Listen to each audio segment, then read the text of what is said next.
Hello everyone, welcome to all in virtual physics classes. आज मैं लेकर आई हूँ लेक्चर नंबर 4 इन ट्रांजिस्टर। यहाँ पे हमें किसका स्टडी करना है? आज हम बात करेंगे about the common base configuration, जहाँ पे हमें इनपुट कैरेक्टरिस्टिक्स और आउटपुट कैरेक्टरिस्टिक्स को समझना है और किस तरह से हम कॉमन बेस कॉन्फ़िगरेशन का डायग्राम बनाते हैं वो भी मैं आपको सिखाने वाली हूँ। ठीक है, सो सबसे पहले आप राइट डाउन करो to obtain different volt ampere relations और characteristics.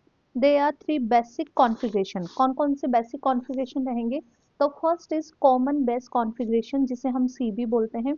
Second is common emitter configuration जिसे हम सीई बोलते हैं। Third is common collector configuration जिसे हम सीसी बोलते हैं। ठीक है, तीनों ही तरह के कॉन्फ़िगरेशन के लिए हमें इनपुट कैरेक्टरिस्टिक्स और आउटपुट कैरेक्टरिस्टिक्स दोनों का स्टडी करना है। कई बार एग्जाम में आया हुआ है और इस ओवरऑल चैप्टर की मैं बात करूँ तो तीनों ही कॉन्फ़िगरेशन एग्जाम के पर्पज से मोस्ट इंपॉर्टेंट रहेंगे। इमीटर करंट को हम आई से रिप्रेजेंट करेंगे, यहाँ पे कलेक्टर करंट को आईसी से रिप्रेजेंट करेंगे और बेस करंट को हम आईबी से रिप्रेजेंट करेंगे। ये ऑलरेडी आपको पता है। ठीक है, तो सबसे पहले इसमें हेडिंग डालो आप common base configuration. Common base configuration में सबसे पहले हम डायग्राम बनाना सीखेंगे, चाहे वो आपका एनपीएन ट्रांजिस्टर हो या फिर पीएनपी ट्रांजिस्टर हो। क्या करें, सबसे पहले हम पीएनपी का बना लेते हैं। ये पीएनपी ट्रांजिस्टर हमने बना लिया, PNP. This is emitter, this is base and this is collector.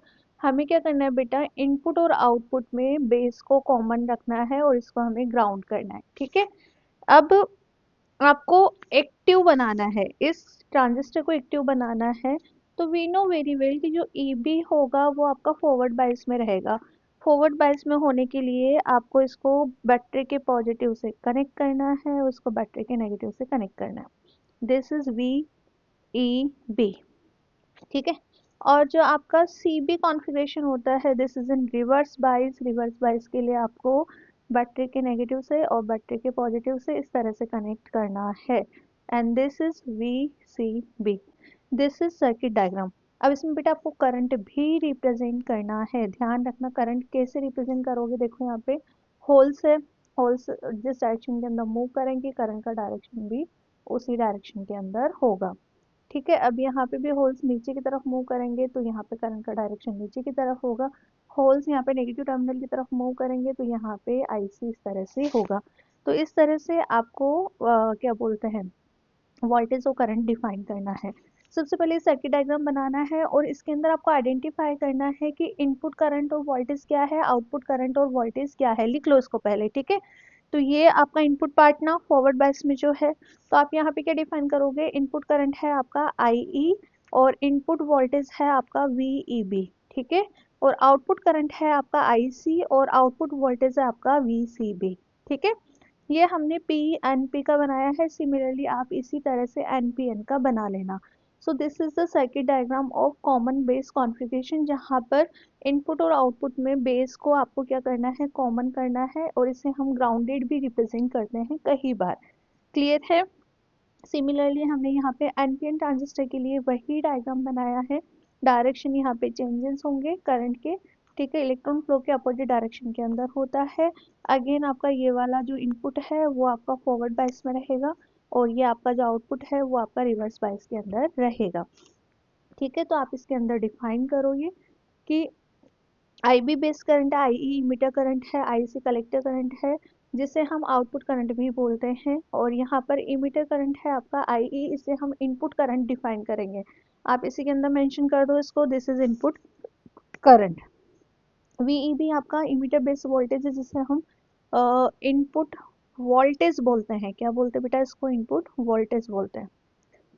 Clear है? And V C B, this is the collector base voltage जिसे हम आउटपुट वोल्टेज से डिफाइन करते हैं। सो अब इसको डिफाइन करो डेफिनेशन में। In this configuration the base terminal is common in output and input circuit. ठीक है, and this is also called grounded base configuration. देखो, ये रहा आपका input part and this is output part. दोनों में हमने क्या करा है, इस बेस वाले पार्ट को कॉमन करा है और इसे हमने ग्राउंड करा है, तो इसे हम ग्राउंडेड बेस कॉन्फ़िगरेशन भी बोलते हैं। इसमें हमें दो तरह की करेक्टरिस्टिक्स का स्टडी करना है। फर्स्ट हम बात करेंगे बेटा इनपुट करेक्टरिस्टिक्स की, सेकेंड हम बात करेंगे आउटपुट करेक्टरिस्टिक्स की। अब ये दोनों होते क्या है इसको समझना। इनपुट करेक्टरिस्टिक्स के लिए मैं बात करूंगी बेटा, input the graph between input current which is IE and input voltage which is VEB at constant, ये समझ आना चाहिए था ना, at constant आउटपुट वोल्टेज। क्या करना है बेटा, जब हम बात करें बेटा graph between input current and input voltage at constant output voltage, that time आप जो कर्व ड्रॉ करते हो उसे हम इनपुट करेक्टरिस्टिक्स बोलते हैं। सिमिलरली जब हम बात करें output current which is IC and output voltage VCB, ठीक है, इन दोनों के बीच में हमें ग्राफ बनाना हो एट कांस्टेंट इनपुट करंट, ये इनपुट करंट को आपको क्या करना है, कांस्टेंट रखना है। दैट टाइम जो कर्व का स्टडी करते हैं उसे हम आउटपुट करेक्टरिस्टिक्स बोलते हैं। आई होप सो ये दोनों कॉन्सेप्ट आपको समझ आ गए होंगे। तो सबसे पहले आप इसमें हेडिंग डालो इनपुट करेक्टरिस्टिक्स। इनपुट करेक्टरिस्टिक्स है क्या, we draw the curve between input current and input voltage when output voltage constant, ठीक है, दैट टाइम जो कर्व है this is also known as input characteristic. तो आप इसको डिफाइन करो, in PNP transistor the voltage VEB is the positive. ये तो समझ आया ना कि ये कैसे हमने पॉजिटिव लिया है, ये मैं इधर दिखा देती हूँ आपको डायग्राम में। साइन कन्वेंशन लास्ट लेक्चर के अंदर मैंने अच्छे से डिफाइन करा है कि मैं बात कर रही हूँ बेटा यहाँ पे पीएनपी ट्रांजिस्टर में कि जो VEB है, VEB इसको आपको क्या लेना है बेटा, पॉजिटिव लेना है।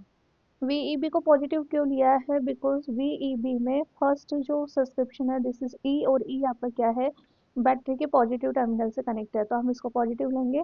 और VCB की मैं बात करूँ तो हमें इसको नेगेटिव कंसिडर करके चलना है इन PNP ट्रांजिस्टर, NPN में इसका जस्ट रिवर्ट हो जाएगा। तो यही हमने यहाँ पे डिफाइन करा है कि VEB is positive and VCB is negative, while in the NPN transistor VEB we take as a negative sign and VCB as a positive sign. Clear है? So keeping collector base voltage constant which is VCB. Then we draw the graph between emitter current which is the input current and the emitter base voltage which is input voltage VEB. This is known as input characteristics. और ये जो graph है वो इस तरह से बनके ये इस तरह से निकल कर आता है। So this is the curve of input characteristics. अब यहाँ पे हमें क्या फाइंड आउट हो रहा है, जैसे जैसे आप VEB बढ़ा रहे हो वैसे वैसे आपका IEB बढ़ रहा है ना।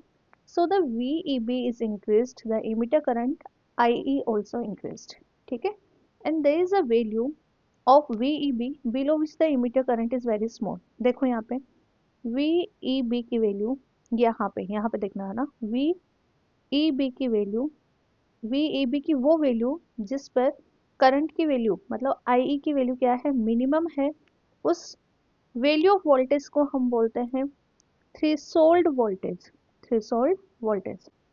इनपुट करेक्टरिस्टिक्स में इस तरह से आपको थ्रेशोल्ड वोल्टेज को डिफाइन करना है, और ये भी डिफाइन करो क्या क्या वैल्यू होती है। जर्मेनियम और सिलिकॉन दोनों तरह के जो आपके ट्रांजिस्टर होते हैं उनके लिए वैल्यू अलग अलग होती है। So the value of VEB below which emitter current is very small, this is called cut in voltage या फिर थ्रेशोल्ड वोल्टेज, ठीक है। सिलिकॉन की मैं बात करूँ तो 0.5 वोल्ट होता है, और जर्मेनियम के लिए मैं बात करूँ तो 0.1 होता है। इनपुट करेक्टरिस्टिक्स के अंदर ही आपको इनपुट रेजिस्टेंस डिफाइन करना है। ऑम्स लॉ अप्लाई करो, V इक्वल टू क्या होता है IR, तो यहाँ से R क्या होगा, V is divide by I। अब इनपुट वोल्टेज और इनपुट करंट क्या है, वोल्टेज है आपका VEB और करंट है आपका IE। तो this is known as input resistance जिसे हम RI से रिप्रेजेंट करेंगे। ये भी डिफाइन करना कि एट कांस्टेंट VCB, ठीक है। सो नाउ नेक्स्ट आप डालो output characteristics, the graph between IC and VCB at constant input current. और इसमें जो कर्व मिलता है उस कर्व में हमें 3 टाइप के रीजन्स मिलेंगे, तीनों ही तरह के रीजन्स के बारे में हम यहाँ पे समझने वाले हैं, ठीक है। तो हेडिंग डालो आप आउटपुट करेक्टरिस्टिक्स। आउटपुट करेक्टरिस्टिक्स में हमें कर्व ड्रॉ करना है IC versus VCB at constant IE, ठीक है। एंड ये जो कर्व है this is known as output characteristics, जहाँ पे 3 टाइप के हमारे पास रीजन होंगे, One is the active region, second is the cut off region and third is the saturated region. और वन बाय वन हम तीनों ही रीजन को यहाँ पे अच्छे से डिटेल में समझने वाले हैं. So in the common base configuration, the collector current IC is the output current and the collector base voltage is the output voltage and the input current क्या है IE which is the emitter current. ठीक है. When the emitter current is kept constant, then the curve between output current and output voltage is known as output characteristic. So इसमें output characteristics में resistance कैसे निकालोगे? So this is the output resistance. Clear है?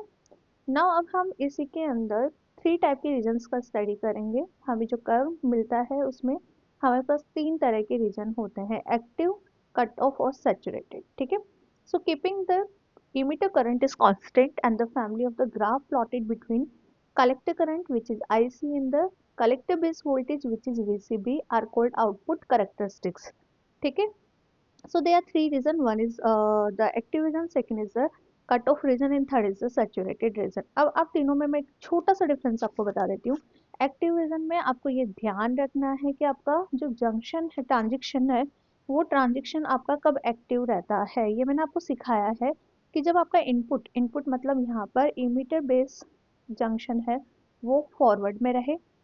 ठीक है. और collector base है वो आपका रिवर्स में रहे. ठीक है.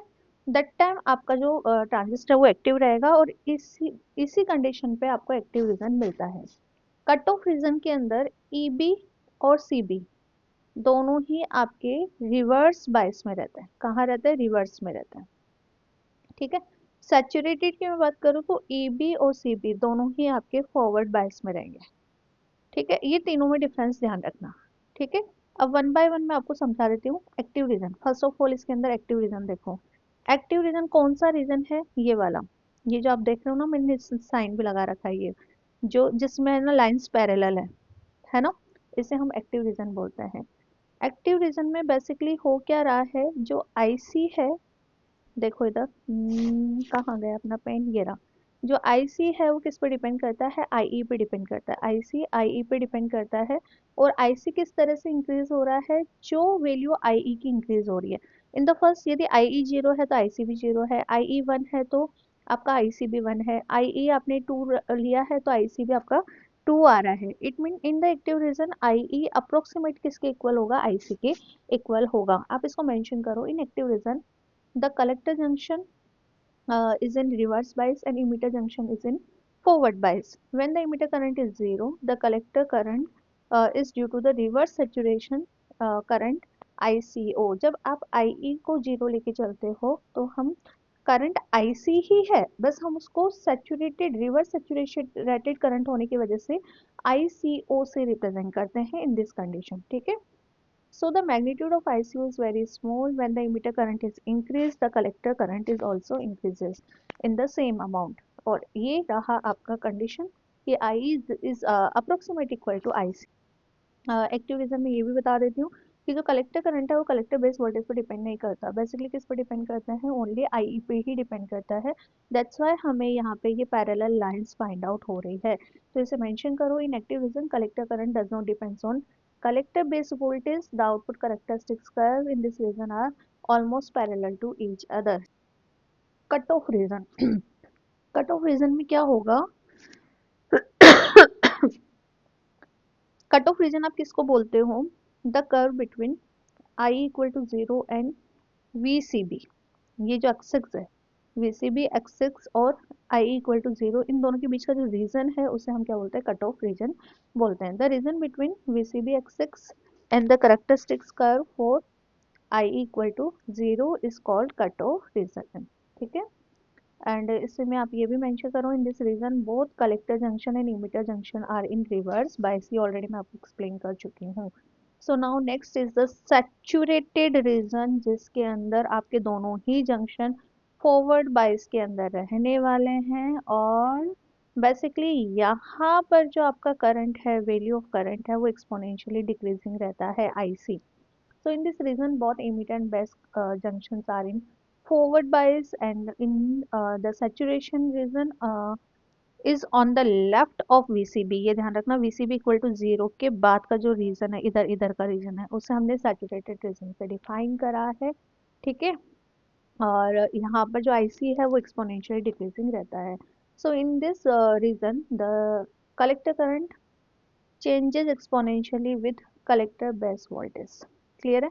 And the dependence of collector current on emitter current is very small, and the collector base junction is in forward bias is a small voltage.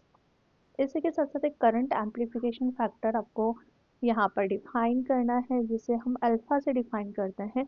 Alpha होता है रेशियो ऑफ कलेक्टर करंट, ठीक है, and emitter current. तो आप इसे mention करो in common base configuration of a junction transistor for a constant collector base voltage. VCB आपका constant है, ठीक है। The ratio of collector current and emitter current is called static current amplification, जिसे alpha DC से हम represent करते हैं।